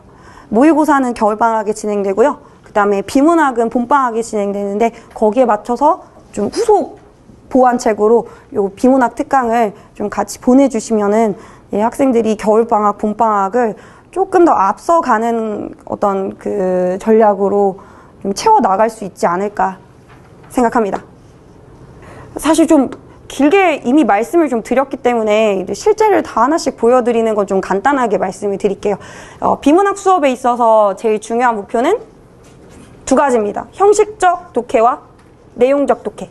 이 2가지를 좀 진행을 할 건데, 그 요즘에 그런 말 많이 들어보셨죠? 문해력이라는 말 들어보셨죠? 진짜 너도 나도 다 문해력을 얘기를 해서 저는 오히려 말하고 싶지가 않더라고요. 오히려 문해력을 너무 많이 말하니까. 근데 사실 문해력에 대한 논의가 예전부터 사실 있었어요. 이제 리터러시라고 해가지고. 근데 보통 문해력이라고 하면은, 원래 문해력은 읽고 쓰고 듣고 말하는 모든 능력, 언어 능력의 총칭이에요. 그러니까 쉽게 얘기해서 말귀를 알아듣는 능력이에요. 말귀를 알아듣는 능력. 그 주변에 말귀 못 알아듣는 사람들 있잖아요. 예를 들면 아버님 죄송합니다. 남편이라든지 애 아빠라든지 시어머니 아들이라든지 아버님 죄송합니다.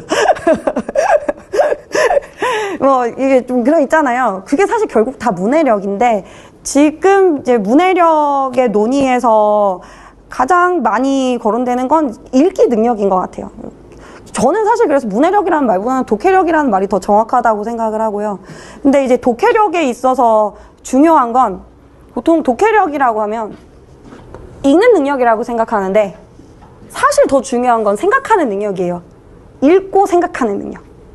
읽고 생각하는 능력. 어떤 생각을 하느냐가 결국은 독해력을 좌우하게 됩니다. 그래서 이런 어떤 생각을 하느냐에 있어서 중요한 게 결국은 정보와 정보 사이의 의미 관계거든요. 그래서 그런 의미 관계를 찾는 훈련을 이제 정규 수업을 통해서 하게 되고요. 그 다음에 이제 내용적 독해는 지문을 읽고 지문의 내용들이 일단 그 기존 수능에 나왔던 내용들이기 때문에 평가원들은 좀 이상한, 평가원 출제위원들은 좀 이상한 기대가 있어요. 너희 고3 정도 됐으니까 여태까지 나왔던 지문들은 다 읽어봤지? 그 지문에 대한 건 다 배경 지식으로 갖고 있지? 거기에 대해서는 길게 설명 안 하겠어. 그래서 되게 짧게 설명하고 짧게 지문에서 짧게 언급하고 넘어가는 경우들이 많거든요.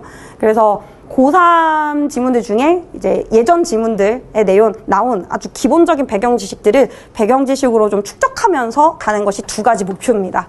그래서 이제 10주 동안 이 10개의 독해 원리를 학생들이랑 좀 같이 훈련을 해보게 됩니다. 깊이 읽고 많이 생각하는 훈련, 지문의 정보를 연결해서 읽어보는 전략적인 독해, 그 단락의 역할에 따라서 어떤 식으로 독해 전략을 다르게 적용해야 되는지, 중요한 문장과 덜 중요한 문장을 어떤 식으로 구별해야 되는지. 근데 애들이 보면은 희한한 게 별로 안 중요한 문장을 꼼꼼하게 보고 중요한 문장인데 대충 보는 그런 경우들이 있어요.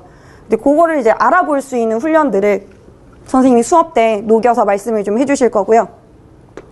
그리고 내용적 독해는 말씀드렸던 것처럼 관련 배경 지식을 학생들한테 좀 풍부하게 제공을 하면서 그 배경 지식, 그 필수 개념들이 정확하게 좀 내재화될 수 있도록 이렇게 좀 내용도 좀 정리를 해주는 식으로 선생님이 이제 수업을 진행을 하실 겁니다. 그래서 여기 보시면 자료집 안에서는 13페이지를 보시면 됩니다. 네, 자료집 안에서는 13페이지에 해당되는 내용이고요. 비문학 수업은 첫 번째로 이제 학생들한테 이 10주 동안 각각의 독해 원리들을 좀 익히도록 개념적으로 학생들한테 알려주고, 그리고 이 독해 원리를 짧은 지문에다가 적용하는 훈련을 일단 첫 번째. 그 다음에 긴 지문에 그 모의고사 기출문제, 모의고사 기출 지문을 같이 읽어보고 거기에서 등장하는 이 독해 원리에 해당되는 부분들을 같이 읽고 실전 문제를 통해서 연습하는 방식으로 형식적인 독해와 내용적인 독해가 진행이 될 거예요. 자, 그리고 이제 문법이랑 문학입니다. 문법 문학은 11페이지, 12페이지에 있습니다. 특히 영과정에서 문법 문학에서 가장 중요한 부분은 이 개념어 학습이라고 생각해요. 문법의 개념이 정확하게 정리가 되어 있어야 문제도 풀 수가 있고, 문제를 풀 수 있어야 내 개념이 정확한지 아닌지를 또 왔다 갔다 하면서 확인해 볼 수 있겠죠. 그래서 이 문법 수업의 기본적인 프로세스는 개념 정리하고 실제 언어 자료에 적용시켜보고, 그 다음에 문제를 실제로 학생들이 과제집을 통해서 풀어보면서 익힌 다음에 복습 테스트를 통해서 확인하는 방식, 그리고 이게 만약에 부족했다면 클리닉을 통해서 다시 한번 보완하는 방식, 자, 그런 프로세스로 좀 진행이 됩니다. 그리고 이제 문학 수업도 마찬가지입니다. 기본적인 문학 이론이나 작가별 특성들을 이제 개념으로 학생들한테 좀 정리를 해줄 거예요. 고1, 3월 모의고사에서 고1들이 제일 많이 틀리는 탑5 중에 어떤 문제가 있냐면요, 표현상의 특징 물어보는 문제를 고1들이 진짜 많이 틀려요. 근데 표현상의 특징을 물어보는 문제를 고1들이 틀리는 이유는 표현 개념어에 대한 정리가 잘 안 돼 있어서 그래요. 영탄적 표현이라든지 뭐 서리법이라든지 혹은 뭐 편집자적 논평이라든지 뭐 이런 어떤 기본적인 표현 개념어들이 잘 정리가 되어 있지 않아서 고1들이 보통 3월에 그런 문제들을 많이 틀리거든요. 그래서 우리 친구들은 거기에서는 틀리지 않게 표현 개념어에 있어서는 확실하게 좀 정리가 될 수 있도록 이제 문학 수업에서 개념 정리를 좀 정확하게 해줄 거고, 그 다음에 이 개념이 작품에 어떻게 드러났는지 또 실전적으로 좀 분석을 해보면서 처음 보는 작품을 분석하는 연습, 원리 이런 것들을 좀 훈련을 하게 됩니다. 문학 제재의 선정 기준은 아까 말씀드렸기 때문에 생략하고요. 그리고 매주 인간과제가 있어요. 이거 매주 문법 문학의 경우에는 인간과제가 있는데, 아까 말씀드렸다시피 문법 문학의 경우는 개념이 좀 중요하거든요. 근데 개념이 내재화되기 위해서는 반복이 중요합니다. 그래서 사실 저희가 이제 학생들한테 1:1 코칭할 때도 얘기하는 것 중에 하나가, 문학이나 문법은 개념 노트를 하나 만들어서 그때그때 개념이 나올 때마다 네가 정리를 하는 게 중요해, 그런 얘기를 하거든요. 근데 우리 애들은 할까요, 안 할까요? 자기 힘으로 안 합니다. 그래서 안 해서, 그래서 떠먹여주는 인강, 15분 인강 다시 요약하는 걸 찍을 거예요. 제가 매주 문법 문학 수업하고 그 수업에 대해서 딱 에센셜하게 15분에서 20분 애들 부담스럽지 않게, 아, 나 이거 또 해야 돼? 라는 생각 들지 않게 15분에서 20분 정리 딱 해주고, 그걸 해주고 난 다음에 문제를 풀었을 때 훨씬 더 효율적으로 문제를 풀 수 있도록 인간 과제를 제공을 할 거예요. 제가 이거를 이제 인간 과제에 대해서 학생들한테 왜 하는지를 설명을 할 때 항상 물어보는 게 있어요. 저희가 매주 1회 수업을 하잖아요. 보통 주말에 수업을 하죠. 그 이제 토요일 6시 친구들한테 물어봐요. 얘들아, 너희 수업 듣고 난 다음에 과제 언제 해? 이렇게 물어보면 과제 애들 언제 할까요? 토요일 6시에 오는 애들은 토요일 오전에 합니다. 토요일 오전 양반이에요. 토요일 밥 먹고 급하게, 그런 경우 되게 많거든요. 물론 좀 오래 걸리는 숙제들은 좀 그 전에 해놨을 수도 있는데, 특히 뭐 문법이나 문학 같은 거 문제 푸는 거다 보니까 애들이 좀 급하게 해버리려고 해요. 그러면 생각해보세요. 수업 들은 지는 그 전주 토요일, 근데 문제 푸는 건 그 다음 주 토요일, 너무 시간 텀이 길잖아요. 그래서 애들한테 제가 이렇게 얘기했어요. 길지? 그래서 선생님이 너 다시 한번 정리하고 바로 문제 풀 때 훨씬 더 빨리 풀 수 있도록 개념 인강 찍어준 거야. 그렇게 얘기하면 애들이 그래서 진짜 이 인간과제 애들 별로 안 들을 것 같잖아요. 인간과제 제일 열심히 들어요. 과제 중에 제일 열심히 합니다. 왜냐하면 이걸 했을 때 바로 뒤에 문제가 바로바로 딱딱 풀리는 게 눈에 보이거든요. 본인들이 그런 경험을 하기 때문에. 그래서 사실 개념은 반복할수록 결국 들어오는 거고, 우리가 보통 암기 학습을 좀 죄악시하는 경향이 있는데 개념은 암기가 좀 필요합니다. 암기를 바탕으로 이해가 필요해요. 저는 반대라고 생각해요. 이해를 바탕으로 암기가 아니라 어느 정도의 암기를 바탕으로 이해할 수밖에 없다고 생각해요. 그래서 요 인강 과제가 좀 진행이 됩니다. 그 다음에 독서 논술. 독서 논술은 읽고 잘 쓰는 게 중요하죠. 근데 요 읽고 쓰는 것이 학생들한테 왜 도움이 되냐? 아까 말씀드렸던 것처럼 수능 비문학에 직접적으로 연관이 될 거예요. 그 다음에 두 번째, 쓰는 것은 수능에서요. 아까 그 말씀드렸던 그 모의고사에서 45문항 중에 5문제는 작문이라는 영역이 있어요. 글쓰기 상황에서 맞닥뜨리는 여러 가지 문제 상황들을 어떻게 해결할 것인가를 풀어보는 5개의 문제 유형이 있거든요. 그런데 그런 문제 유형들은 실제로 글쓰기를 좀 진행을 해봤어야 사실 학생들이 좀 경험을 하고, 이 상황에서 맞아 이런 일이 있었지. 그러면 그 작문 상황에서 문제를 풀기 위해서는 학생들이 이런 논술의 경험이 많으면 많을수록 좋은 거죠. 그리고 말씀드렸던 서술형 평가라든지 수행 평가나 입시 논술에 있어서도 직접적으로 도움을 좀 많이 받을 수 있기 때문에, 그래서 이 독서 논술이 실전적으로 사실 그 어머님들이, 특히 중학생 어머님들이 저희 학원 보내실 때 가장 많이 기대하시는 부분 중에 하나라고 말씀을 하시더라고요. 독서 논술 때문에 보내는 거다. 독서 논술이 중요하다고 생각해서 보내는 거다. 이렇게 말씀을 좀 많이 하세요. 그래서 독서를 통해서 이제 다양한 분야의 도서를 통해서 내용을 좀 체계적으로 정리하고 정독 습관을 기를 수 있도록, 자, 그렇게 함으로써 독해력을 좀 향상시킬 수 있도록, 아는 게 많을수록 사실 잘 보이니까요. 그리고 보시면 어마어마한 이 마인드맵, 요거를 매주 제공을 하고 있어요. 제가 아까 우리 독서논술 선생님 꼼꼼 여왕이라고 말씀드렸죠. 이 책의 내용을 한 번에 마인드맵으로 쫙 정리해서 보여주신 거예요. 그러면 자기가 책 읽고 난 다음에 요걸 다시 한번 읽어보는 것만으로도 머릿속에 정리가 딱 되는 거죠. 그래서 이 책의 내용이 좀 내재화가 될 거고, 그 다음에 그 내재화된 내용을 바탕으로 이제 이렇게 학생들이 이제 매주 독서 테스트를 수행을 하게 됩니다. 그 다음에 이제 글 읽기를 통해서 논리적인 사고력을 향상시키는 것이 저희 목표인데요. 논제가 크게 3가지 유형이 있어요. 읽고 요약하는 글쓰기. 이게 사실 논서술형 평가에 있어서 되게 중요한 역할을 할 거예요. 읽고 정확한 문장으로 적절하게 요약하는 글쓰기. 그리고 두 번째, 관점을 적용해서, 특정 관점을 적용해서 네 관점이 아니라 특정 관점을 적용해서 글 쓰는 연습. 요거 애들한테 진짜 훈련이 잘 돼요. 왜냐하면 우리 친구들은 아직 어리기 때문에 자기 관점을 적용을 해버리는 경우가 많거든요. 그 어머님들 그런 거 보시지 않으셨어요? 특히 남학생들이 문학 시 읽을 때, 엄마, 저는 왜 이 장면에서 왜 슬퍼야 되는지 모르겠어요. 왜 이 감정을 느껴야 되는지 모르겠어요. 그러니까 자기 관점에서만 생각해서 그런 거예요. 그래서 다른 관점을 적용해서 글쓰기를 해보는 훈련이 학생들이 논리적으로 사고력을 향상시키는 데 있어서 굉장히 도움이 많이 될 겁니다. 그 다음에 이제 문제를 해결하는, 어떤 특정 문제가 있는데 그 문제를 논리적으로 해결하기 위해서 논리적으로 어떤 사고 과정을 거쳐야 되는지, 이런 거를 이제 논제로 제시를 하게 되고요. 학생들이 그냥 사실 쓰라고 하면은 좀 터무니없이 쓰는 경우들이 많아요. 예를 들면요, 과제집, 자료집에서 좀 더 뒤로 가시면 실제 예시가 있는데 28페이지 보시겠습니다. 자, 28페이지 보시면 70점, 맨 밑에 있는 70점 보시겠어요? 70점. 자, 학생들한테 어떤 논제를 주고 개요를 따로 주지 않고 글을 쓰게 시켰을 경우 이런 상황이 많이 발생해요.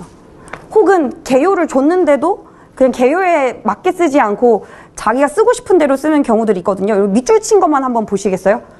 총만 안 만지게 하고 다른 일만, 이 문제가 그거였습니다. 양심적 병역 거부에 대해서 어떻게 할 것인가? 총만 안 만지게 하고 다른 일만 시키면 된다. 보통 군인이랑 똑같이 하고 총만 안 잡게 하면 된다. 일단 내가 종교를 믿는데 네가 왜 상관해? 라는 것이다. 그 다음에 또 밑줄 친 거 보시면 마지막 근거는 그냥 대체 보모제를 시행하면 정말 끝이다. 그러니까 자기 방식대로만 써버리는 거예요. 그래서 저희가 사실 학생들이 아직 좀 어리기 때문에 그래서 제시해 주는 게 바로 이 모범 개요입니다. 그래서 이 모범 개요를 통해서 논리적인 사고의 흐름이 무엇인지를 예시를 계속해서 보여주는 거예요. 그래서 모범 개요를 선생님이 논제를 설명하시면서 같이 모범 개요를 좀 제공을 해주시고, 근데 대신 개요를 다 주는 게 아니라 학생들이 생각해서 채울 수 있는 부분들은 좀 채우게 해요. 그래서 그 채운 내용을 바탕으로 자기가 글쓰기를 진행을 하고, 그리고 글쓰기 진행한 걸 바탕으로 첨삭이 이루어지고요. 그리고 여기 모범 답안을 보시면 이 모범 답안은 선생님이 제공하는 모범 답안이에요. 그래서 개요를 바탕으로 썼을 때 가장 모범이 되는 정확한 글쓰기는 이런 것이다라는 걸 계속해서 좀 경험할 수 있게 함으로써 논리적인 사고력을 키우도록 하고 있습니다. 그리고 지금 자료에 없는 내용이기 때문에 여기를 보시면요, 첨삭 기준이 있어요. 그냥 얘가 평소에 좀 예뻤으니까 90점, 평소에 나한테 엉겨 붙었으니까 70점. 그게 아니라 정확한 기준이 있습니다. 정확한 기준이 있는데, 근데 사실 95점이 만점이에요. 왜 95점이 만점이냐면 저희가 개요를 주잖아요. 그래서 개요를 주기 때문에 사실 100점 만점이라는 건 주기는 어렵고 95점 만점으로 해서 모범 개요를 제대로 채워서 썼는지, 개요에 맞게 썼는지, 필요로 하는 문장을 제대로 썼는지, 이런 것들을 가지고 이제 감점함으로써 학생들이 내가 뭐가 잘못됐는지를 좀 정확하게 첨삭을 통해서 알아볼 수 있도록 이렇게 진행을 하고 있고요. 여기 아까 전에 그 80점 받았던 그 친구의 경우는, 이 친구는 잘 썼어요. 그냥 읽어보면 잘 쓴 글이에요. 그런데 요 마지막 문장 한번 읽어보시면요, 양심적 병역 거부를 인정하게 되면 헌법 질서를 위배할 수 있는 가능성이 높아지기 때문에 양심적 병역 거부를 반대한다. 이게 뭐가 문제가 되냐면 중간 과정이 생략돼 있는 거예요. 양심적 병역 거부를 인정하는 것과 헌법 질서를 위배하는 것이 어떤 연관성이 있는지를 정확하게 설명을 안 했어요. 근데 우리 친구들이 자기 머릿속에서는 그게 있는데 이걸 글로 표현하는 게 좀 잘 안 되는 경우가 많거든요. 그래서 이런 거를 좀 잡아줄 수 있는 게 저희가 지금 진행하고 있는 논리적인 글쓰기의 훈련 프로그램입니다. 그래서 이걸 잘 쓴 친구가 이제 90점대 점수를 받게 됩니다. 그래서 실제 이제 첨삭이 이런 식으로 진행이 되고 있고요. 북소논술 지정 도서에서는 아까 말씀드렸기 때문에 생략하겠습니다. 네, 그래서 선생님 이제 시간이 네, 제가 혼자 떠들다 보니 벌써 1시간 반이 지났습니다. 네, 이 학생들의 심정을 좀 같이 느껴보셨을지. 그래서 이제 지금은 이제 선생님들을 좀 소개를 좀 해드리려고 하는데요. 선생님들 잠깐 나오시겠어요? 지금 이제 독서 논술을 통해서 비문학 독해를 조금 더 이제 학생들한테 좀 원활하게 좀 잘 할 수 있도록 도와주실 독서 논술 담당하시는 양수민 선생님이십니다. 네, 그 다음에 저는 그렇게 생각하거든요. 비문학 수업하는 사람 진짜 똑똑해야 된다고 생각하는데 이 사람 진짜 똑똑해요. 되게 깊이 있고 되게 똑똑하고 생각하는 것들이 되게 좀 여러 가지 측면들을 좀 많이 생각을 하는 사람이에요. 그래서 비문학 담당하시는 우리 이전영 선생님이십니다. 네, 그리고 저는 문학 문법을 담당하고 있는 중등부 팀장 김다은입니다. 네, 선생님들 이제 들어가시면 됩니다. 네, 어머님들 긴 시간 동안 너무 들으시면서 어떤 생각들을 하셨는지 또 질문 혹시 있으시면 질문 남겨주시면 좋겠고요. 저는 아까 맨 처음에 말씀드렸던 것처럼 대한민국에서 가장 중등부 국어에 대해서 그리고 수능 국어 전 과정에 대해서 가장 많이 고민하고 가장 정교하게 커리큘럼과 가장 정교하게 어떤 결과물들을 만들어내고 있는 집단이라고 생각을 해요. 한 선생님이 막 아주 유별나게 딱 잘해가지고 하는 것도 좋지만 정말 좋은 선생님들이 팀을 잘 이뤄서 좋은 시스템 안에서 학생들이 좋은 양질의 프로그램을 좀 경험할 수 있으면 좋겠습니다. 네, 긴 시간 들어주셔서 감사합니다. 네, 질문 있으시면 질문 받겠습니다. 네.